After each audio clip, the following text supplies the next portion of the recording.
Sila'y nagmamahalan, ganyan ang magkasintahan. Ito'y para sa dalawang tao na ang mga puso ay nagkakaintindihan.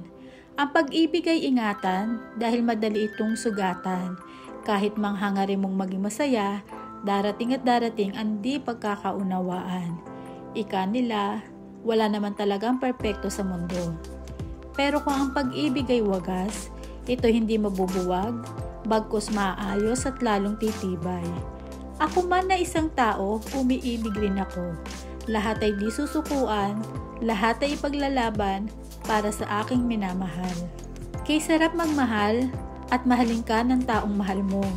Sa oras man ng kabiguan, laging may lalapitan. Hatid nila'y kapayapaan, basta tunay ang pagmamahalan. Hindi naman sa payabangan, pero asawa ko ay laging maasahan. Kaya sa ating amang may kapal, ay lubos na nagpapasalamat.